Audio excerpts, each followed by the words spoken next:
I hope you don't have a case of the Mondays. Hello my lovely vapies, welcome back. Today's video is all about the EPOWER X2.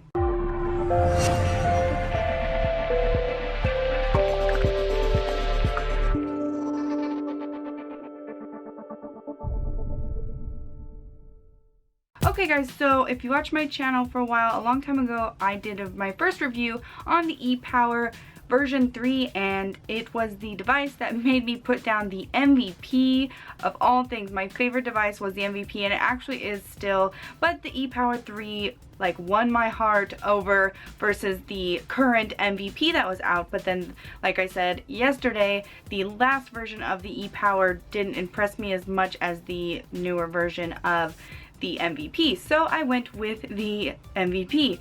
But Katie or Caddy, I'm not exactly sure how you pronounce the name of the company, has come out with a new version. I don't know if this is like just the next in line or if I've missed a few, but they sent it to me, so I have it, and it's the EPOWER X2. So you can see by this box, it looks completely different from the original versions, and I have a couple here to show you. So this was the last version of the EPOWER that I had, and it's the version 4, and it definitely was a step up from the version 3, which was the first one I tried, because like look at it, it looks really nice. I honestly don't use it anymore, but I keep it because for these kind of reviews.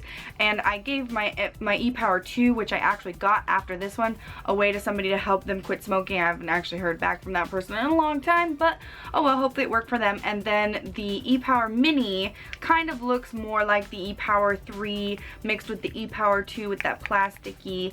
Anyways, so you can see that this new EPOWER X2 is way different. It's more box style mod type, so I'll go ahead and open it up for you guys and show you what's inside. This is a temperature control device. It does wattage mode 2 up to 70 watts, but holy crap. Oh, it's actually pretty big.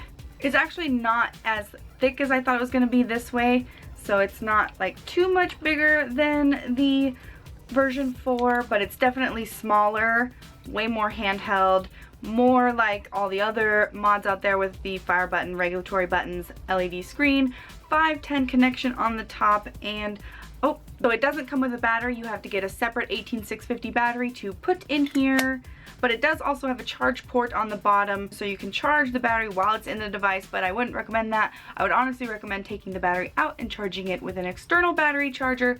But these devices nowadays are pretty safe that most people use it like that and have had no problems. I personally haven't had any problems, but I would still recommend, and I still do take my batteries out most of the time. So this thing goes from 5 watts to 70 watts. It has short circuit and short atomizer protection. It has high temperature protection, and then also it has overheating protection, so I love that it has a lot of those protection features. It's 92 millimeters by 52 millimeters by 22 millimeters. It can vape down to 0.05 ohms and all the way up to 2.5 ohms. And the temperature goes from 112 degrees Fahrenheit to 662 degrees Fahrenheit. And you definitely want to use a high drain 18650 battery with this, so I'm going to go ahead and put a battery in it.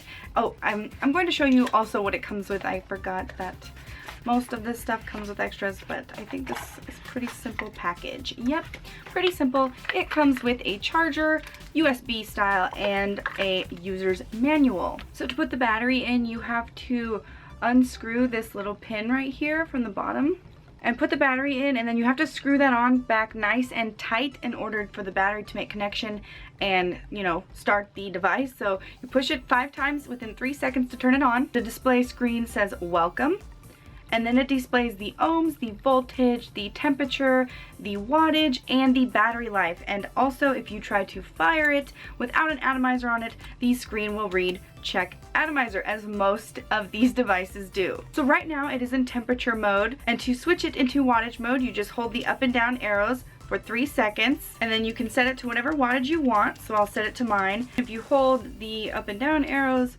for more than 2 seconds, it toggles super fast through the wattage, as most devices do. So I'm going to go ahead and turn this down to 30 because I'm going to pop on a 0.5. Alright, so I got my Kangaroo Sub-Tank Nano on here in pink. I thought it would look pretty cute, black and pink, instead of just like putting a regular silver one on there. I just want to spice it up with some color. But this is reading it at a 0.66 ohm at 30 watts. Here we go. I feel like if my battery was charged up, it would probably do a lot better. But then people are always saying, it doesn't matter if your battery, like what charge it's at, but I really think it does. I am not a battery expert. I'm actually pretty much like a battery noob. I know which ones are good and which ones are bad and which ones to put in what devices. But as far as like voltage drops and things like that, I have no clue. You can get this for $50 on Caddy or Katie's website, official website. I'll link below. I'm sure there might be other places you can buy it, but I haven't seen it in any of my regular stores where I shop.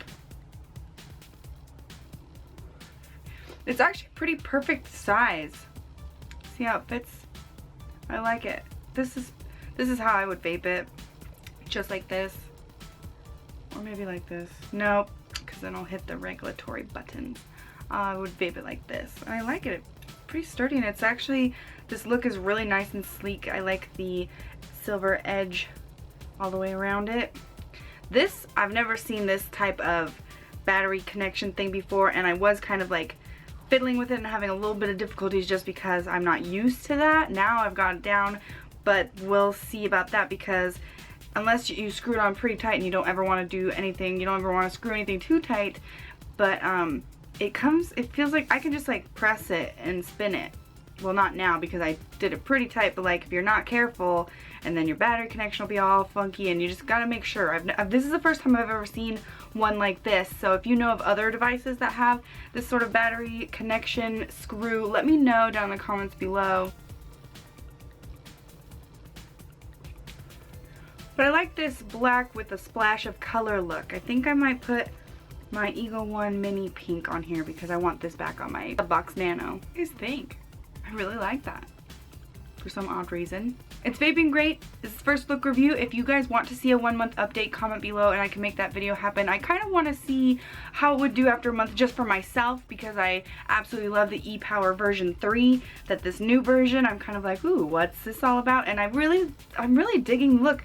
And it's funny because usually I'm more into like the colorful mods right now, but this is really slick and nice, and I'm just really happy with this upgrade of the look and the design. If you've tried any of the new EPOWERs or any of those other products by Caddy, Katie, somebody tell me how I'm supposed to pronounce that. Let me know down in the comments below what your experiences was, or anything to look out for in the future for the 1 month update if you guys want that video to happen, because I think that this will be an interesting update, as well as how it goes with the external battery, because the EPOWERs up until now have been built-in rechargeable batteries. But that's it for today's video. I hope you guys enjoyed. If you did, give it a thumbs up and feel free to subscribe to this channel for more reviews. Check the description box below for important links like where to get my favorite things like e-liquids, mods, etc. You can follow me on almost any social media site like Instagram or Twitter at TiaVapes. I also have a Facebook page, facebook.com/TiaReviews. If you don't get enough of me here, I do have a second vlog channel here on YouTube where I like to upload completely random videos of whatever I feel like. So if you want to see more of me that's not necessarily vaping related, you can check out that channel. And one more thing before you go, if vaping is something you're passionate about, please consider joining CASAA.org and fight for your right to vape. So as always, I'm TiaVapes, and thank you so much for watching, guys. This is kind of in the in-between stage where I could take it with me in my purse, or it could just be at home. It's like in the middle of sizes.